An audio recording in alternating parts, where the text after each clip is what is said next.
देखिए अपन कल से बिंदु पथ पढ़ा रहे हैं और इसमें से आपको बिना किसी क्रम के हम एक एक नंबर के सवाल करवा रहे हैं। ये जो 6, 7, 8, 9, 10 ये तो मेरा क्रम है। आप तो इन सवालों को समझिए और अपने एग्जाम की तैयारी कीजिए।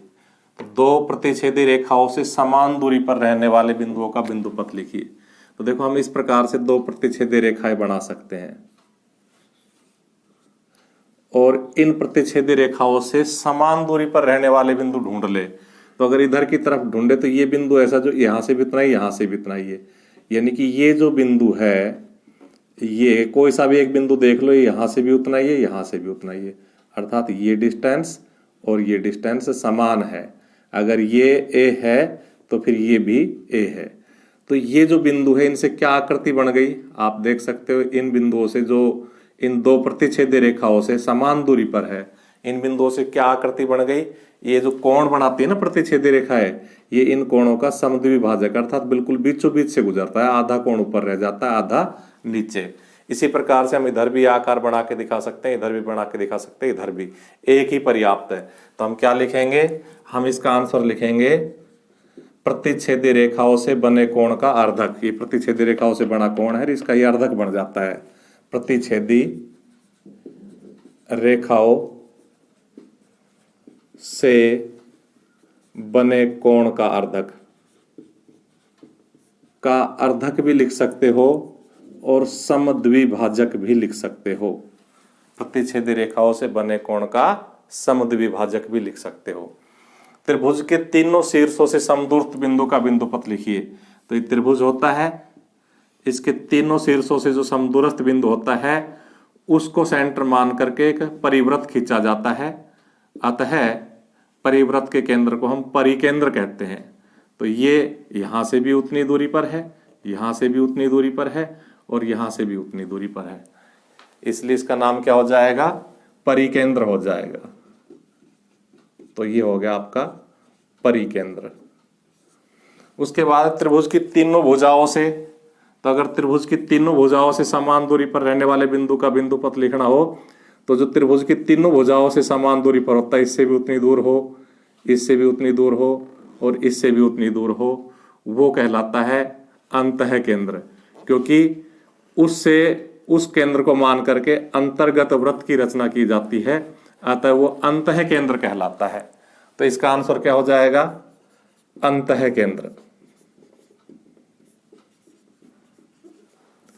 और अगर त्रिभुज की तीन माध्यिकाएं खींच ली जाए, माध्यिका क्या होती है, त्रिभुज के शीर्ष को सामने वाली भुजा के मध्य बिंदु से मिलाने वाले रेखाखंड को माध्यिका कहते हैं। ये शीर्ष से सामने वाली भुजा का मध्य बिंदु है, तो ये क्या हुई, माध्यिका।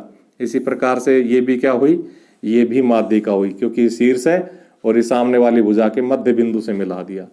और जहां पर ये तीनों माध्यिकाएं काट जाती है उसे केंद्रक कहते हैं। क्या कहते हैं, केंद्रक कहते हैं। त्रिभुज की तीनों माध्यिकाओं का जो प्रतिच्छेदन बिंदु होता है उसको हम केंद्रक कहते हैं और इसे गुरुत्व केंद्र भी कह देते हैं। तो कोई सा भी एक नाम आप लिख सकते हो। उसके बाद त्रिभुज के तीनों शीर्ष लंबों से के प्रतिच्छेदन बिंदु को ये त्रिभुज बनाया और इसके इस शीर्ष से ये लंब डाल दिया, इस शीर्ष से ये लंब डाल दिया और इस शीर्ष से ये लंब डाल दिया। इसने यहाँ 90 डिग्री का कोण बनाया, इसने यहाँ 90 डिग्री का कोण बनाया और इसने यहाँ बनाया। तीनों शीर्ष लंबों का प्रतिच्छेदन बिंदु है, इसे लंब केंद्र कहते हैं। क्या कहते हैं इसे, लंब केंद्र। तो इसका आंसर हो जाएगा लंब केंद्र। किसी समतल में लुढ़कने वाले वृत्त के केंद्र का बिंदु पथ लिखिए। तो देखिए ये एक समतल है और इसमें कोई वृत्त ऐसे लुढ़कता है। वो जब लुढ़कता है तो यहाँ सिक होता है, थोड़ी देर बाद वो यहाँ सिक आ जाता है, उसके थोड़ी देर बाद यहाँ सिक आ जाता है वो लुढ़क करके, फिर यहाँ सिक आ जाता है लुढ़क करके, और अगर बीच में यहाँ सिक की भी पोजीशन बनाते तो ऐसे। तो इस प्रकार से ये जो आकार बन जाता है ये क्या बन जाता है, अगर इसको हम निरवृत्त व्रत बना दे तो इन सब के केंद्र ऐसे बनते दिखाई देंगे आपको, है ना। तो ये क्या बन जाती है, समतल के समांतर रेखा। तो इसका आंसर हो जाएगा समतल के समांतर रेखा।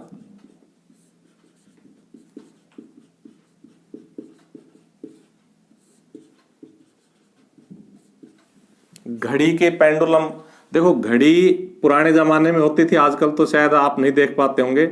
उसमें इस तरह से घड़ी में एक पेंडुलम लटका होता था और वो इस तरह से चलता था और वो निर्धारित समय पे जैसे 12 बजे, 1 बजे, 3 बजे घंटे भी मारता था, बाकी और पूरे दिन ऐसे ऐसे हिलता रहता था।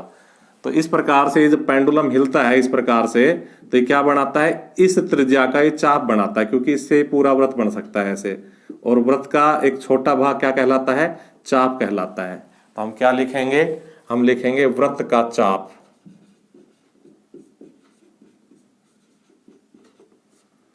उसके बाद में उस त्रिभुज का नाम लिखिए जिसके परिकेंद्र, अंतः केंद्र और केंद्रक संपाती हो। अगर ऐसा त्रिभुज है जिसके सारे ही केंद्र संपाती हो जाएंगे तो वो फिर समबाहु त्रिभुज हो जाएगा। तो इसका नाम हो जाएगा समबाहु त्रिभुज। वह त्रिभुज जिसका लंब केंद्र त्रिभुज का शीर्ष बिंदु हो। देखो ये एक त्रिभुज है, इसका लंब केंद्र अगर हम निकालना चाहेंगे तो इस शीर्ष से लंब डालेंगे ऐसे डलेगा, इस शीर्ष से लंब डालेंगे ऐसे डलेगा, और इस शीर्ष से लंब डालेंगे ऐसे डलेगा, और तीनों कहां मिल गए, यहां मिल गए। तो ये कौन सा त्रिभुज है, समकोण त्रिभुज है। तो ऐसा त्रिभुज जिसके तीनों शीर्ष लंब कहां मिलते हो, उसके शीर्ष के ऊपर ही मिलते हो, क्या नाम होता है, समकोण त्रिभुज। तो इसका उत्तर हो जाएगा समकोण त्रिभुज।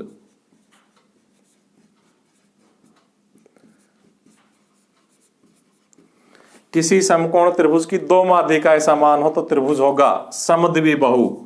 अगर दो माध्यिकाएं समान है तो समद्विबाहु, और अगर तीनों ही माध्यिका समान हो तो समबाहु। तो समद्विबाहु त्रिभुज। देखिए ये क्वेश्चन हमने आउट ऑफ बुक लिए, यानी कि आपकी बुक में नहीं है। इससे पहले के 15 सवाल आपकी बुक में कहीं ना कहीं आपको मिल जाएंगे। तो ये है दो बिंदुओं से गुजरने वाले वृत्तों के केंद्रों का बिंदु पथ लिखिए। तो इसका अगर हम आकार बनाना चाहे तो ये हमने दो बिंदु ले लिए। देखो इनसे गुजरने वाला एक वृत्त ये बनाया जा सकता है जिसका केंद्र ये है। इन्हीं से गुजरने वाला दूसरा वृत्त ये बनाया जा सकता है जिसका केंद्र ये है। इन्हीं से गुजरने वाला तीसरा वृत्त ये बनाया जा सकता है जिसका केंद्र ये है। इन्हीं से गुजरने वाला चौथा वृत्त ये बनाया जा सकता है जिसका केंद्र ये है। इन्हीं से गुजरने वाला पांचवा वृत्त ये बनाया जा सकता है।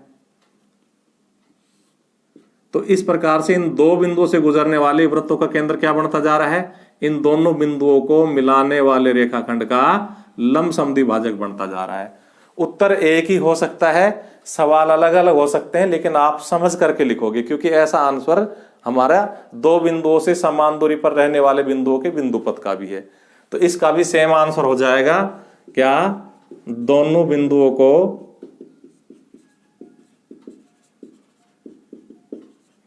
मिलाने वाले रेखाखंड का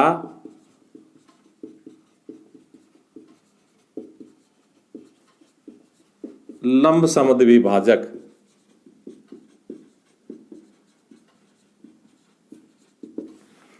इसी प्रकार एक ही आधार पर बने हुए समान क्षेत्रफल वाले, तो देखो ये हमने एक ही आधार ले लिया, ठीक है। इस पे एक त्रिभुज ये बना हुआ है, इसका क्षेत्रफल, एक त्रिभुज ये बना हुआ है, इसका क्षेत्रफल, एक त्रिभुज ये बना हुआ है, इसका क्षेत्रफल, एक त्रिभुज ये बना हुआ है, इसका क्षेत्रफल, एक त्रिभुज ये बना हुआ है। इन सभी का क्षेत्रफल समान है, तो इनके शीर्षों का बिंदु पथ क्या होगा, तो देखो इनके शीर्षों को मिलाने से ये रेखाखंड बन गया। तो क्या हुआ इसका क्षेत्रफल, इसका बिंदु पथ, आधार के समांतर रेखा। अब इनका क्षेत्रफल समान क्यों, क्योंकि इनकी सबकी आधार भी एक ही, इनकी सबकी ऊंचाई भी एक ही हो गई। और त्रिभुज का क्षेत्रफल होता है 1/2 गुणा आधार गुणा ऊंचाई।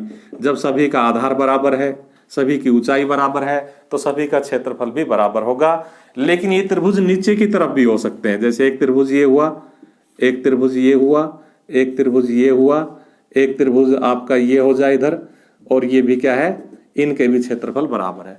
तो क्या हो जाएगा, आधार के समांतर युगल रेखाएं। और ऐसा उत्तर हम पहले भी लिख चुके हैं। तो इसका आंसर क्या हो जाएगा, आधार के समांतर युगल रेखाएं। युगल माने दो, आधार के समांतर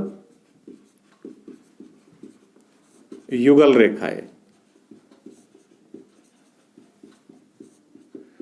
इसके बाद में दी गई रेखा के एक ही बिंदु पर स्पर्श करने वाले वृत्तों, तो देखो ये एक दी गई रेखा है, इसका कोई भी एक बिंदु पकड़ लिया, इस पे एक वृत्त आया और स्पर्श करके चला गया, दूसरा आया और स्पर्श करके चला गया, तीसरा आया और स्पर्श करके चला गया, चौथा आया स्पर्श करके चला गया, पांचवा आया स्पर्श करके चला गया, छठा आया स्पर्श करके चला गया।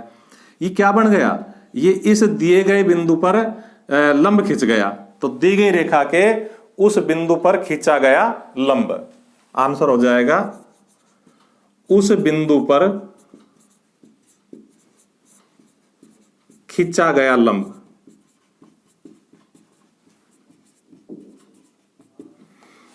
और इसी प्रकार से हमने एक ही कर्ण ले लिया और इस कर्ण के ऊपर हमने समकोण त्रिभुज बना दिए। जैसे देखो ये समकोण बना दिया, यह 90 का बनना चाहिए। जैसे ये समकोण बना दिया, यह 90 का बनना चाहिए। जैसे ये समकोण बना दिया, यह 90 का बनना चाहिए। जैसे ये समकोण बना दिया, यह 90। तो देखो इनको हम बारी बारी से अगर सबको मिलाना चाहे तो ये क्या बनाता दिखाई दे रहा है हमको? ये इस प्रकार से घूमता जा रहा है और ये क्या बन जाएगा? अर्धवृत्त बन जाएगा। क्योंकि हमें पता है, हम पढ़ेंगे भी आगे अगली प्रश्नावलियों में कि अर्धवृत्त का कोण समकोण होता है। अतः एक ही ये कर्ण हुआ, इस पे सारे समकोण बने, इनके शीर्षों को मिलाने से क्या बन गया? अर्धवृत्त बन गया। तो इसका आंसर क्या हो जाएगा? इसका आंसर हो जाएगा कर्ण को व्यास मानकर खींचा गया अर्धवृत्त। तो ये मैंने 4 सवाल इसलिए ले लिए आउट ऑफ बुक कि आपसे अगर बिना पढ़ा हुआ सवाल भी आ जाए तो आप इस प्रकार से अपना विचार रख सकते हो और उस सवाल का उत्तर दे सकते हो।